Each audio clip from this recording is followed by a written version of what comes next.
And our third one tonight is our third organisation for tonight's 100th event.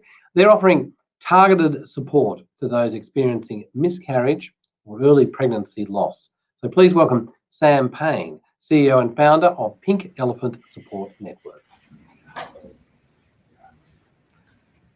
I'm sorry, there is no heartbeat. 6 words no mother ever wants to hear. August 2015, forever etched in my memory, as I lay in an ultrasound clinic not far from here, holding my then 2-year-old's chubby little hand, looking up to the screen, expecting to show her baby brother or sister. Instead, to be met with those words.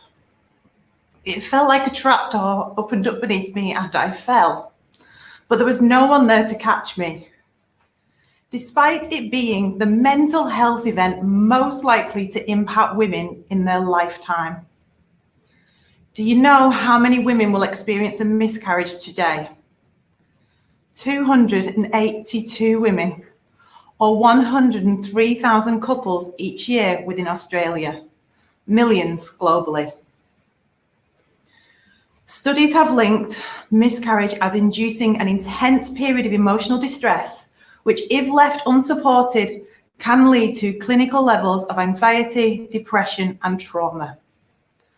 Within an elephant community, if a mother elephant loses her baby, the other elephants form a physical circle of support around her. Just over 5 years ago, my doctor told me, miscarriage is common, at least you have a child. He referred me to the hospital for an ERPC, evacuation of remaining products of conception. Except to me, that was my baby. Removed forever, never to be spoken about again, silenced by society's misperception on how miscarriage should be managed. I internalized my grief, put on a brave face and carried on. A few months later, we fell pregnant again. Excited, but understandably nervous.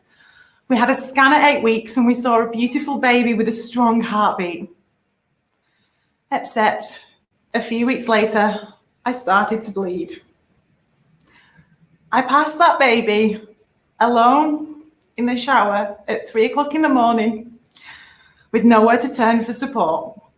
I had to make the traumatic decision as to whether to flush the remains of my baby down the toilet or take them to hospital for further testing. How did I feel? Devastated, bereft, isolated, and alone, like no one understood my pain. Negative thoughts continually challenging my mental health on a daily basis, blaming myself. You're not fit to be a mother. It's your fault. You had that 1 glass of wine. That's why you lost those babies. It's your fault. I got angry at the lack of support when 1 in 4 pregnancies end in loss before 12 weeks. And from my anger, I decided that I needed to channel that somewhere and to create something that could support other people through this. And there was the idea for the Pink Elephants. And I'm really proud to stand here today and share with you what we do. We provide an early intervention program that supports women as they grieve, nurtures them as they heal, and empowers them beyond. We provide emotional support literature in the form of resources that have tripled in downloads in the last 4 months. Just this week, we printed and distributed 1,200 resources nationally to clinics. We offer a personalised peer support program where we connect women to other women with lived experience of early pregnancy loss who can guide and support them. We provide online, safe, supportive communities where women can foster meaningful connections with others who are also walking the journey of early pregnancy loss. We support around 4,000 new people each month. However, there is a gap. 8,500 couples will experience a miscarriage every month in Australia. At Pink Elephants, we really listen to our community. We continually work with our community to iterate and develop our programs. We held a survey that surveyed 1,700 women 2 years ago. Do you know how many women told us they feel unsupported through miscarriage? 75%. We extended that survey with the University of Melbourne, and 88% told us they want a referral for support after experiencing a pregnancy loss.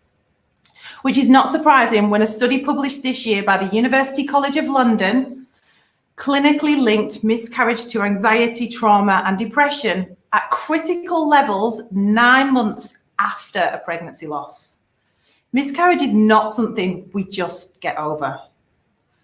We support women like Sarah, who experienced a missed miscarriage at her 12-week scan. Her GP told her it's common, at least you know you can get pregnant. When her husband said, I don't know how to help you anymore, when she'd withdrawn from all of her friends and family and even social media, it was too much to bear all the happy pregnancy announcements of those around her. A great friend connected Sarah into our circle of support. We supported her as she grieved the loss of her baby. We nurtured her as she dared to be brave enough to try to conceive again.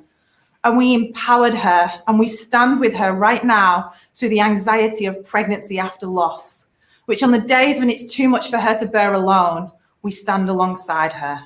We understand because we've been there. Unfortunately, we're a small team driven by the same mission that no one should walk the journey of early pregnancy loss alone. However, we are absolutely stretched beyond our means, and we urgently need support to be able to grow our circle of support. So how can you help this evening to empower us to grow our circle of support? $30,000 raised tonight will enable us to hire a part-time bereavement counsellor who will be able to offer 3,250 people the support and empathy and understanding that they deserve, which will in turn lessen the likelihood of them developing anxiety, depression, or trauma. And as this evening is the 100th The Funding Network Night, which we are incredibly privileged and grateful to be part of, for every additional $2,700 that we can raise this evening, we can support another 100 women through our circle of support. So please dig deep tonight. Your kindness and generosity will have a profound and lasting impact. Thank you. Yeah, thank you, Sam. Like I'm looking at a bunch of comments box here, Sam. Like basically everyone wants to come and give you a hug. Like if we could, if we were in the room, the audience would be up on stage right now. Like that was extraordinary that you were able to share that and tell that story. And it does capture that, you know, what we've got in our mind as the norm about this, that as you say, we should just get over it, or surely you can just move on. It's just not even vaguely true. Not at all. Not for many women. For many women, they deserve so much more empathy and understanding. And miscarriage can have a very lasting, profound impact on the rest of their lives. Tell me more about the circle of support. Are these volunteers? Are we gathering in a room? Are you usually talking sort of like we're doing now? How does it work? Absolutely. So we provide our circle of support digitally, and that's so that we are trying to build an organisation that is scalable sustainably, but also so that it's accessible to many. And with miscarriage still being such a thing that's silenced by society, it can often make it hard for people to access support or to put their hands up and say they need support. And the advantage of online communities means that we empower people to join our communities. And many women are just part of the communities without actually asking questions or joining in at first. And then eventually they gain confidence. And from that, they become part of the circle where they feel like they're engaging with others. We have many different programs that we offer, but ultimately our circle of support is all around empathy, understanding, and meaningful connections. And are those supporters trained in any way? How do they get up to speed? Absolutely. So we were very lucky last year from the AMP Tomorrow Maker grant to be able to hire a peer support manager. Up until that point, this role had been a volunteer role. And Anna is an incredible lady who is absolutely driven by her own lived experience of loss, but has now turned our program into something where she trains up all of our ambassadors over the course of a weekend. That program is also supported by another bereavement counsellor and social worker who works at the Royal Women's Hospital here in Sydney. It's a great program. It's another way that we foster connections, and those bonds last a lifetime. Our group of women who are ambassadors, who all volunteer their time to mentor and support others, the biggest outtake we got from that program was just how cathartic it is for them to be able to give back to others in a way that they never had. Is just, it's healing. Yeah. Well, I love what you were saying about that you then stay with somebody for what sounded like a year or 2 years, like you're still there for the next pregnancy, for the next, and as you say, like how anxious would that be? What a difficult time. It is, without a doubt, one of the most anxiety-driven points in a woman's life. To feel like you can't experience the joy of a pregnancy because it feels like it could be taken away from you at any moment is often too much for many women to bear.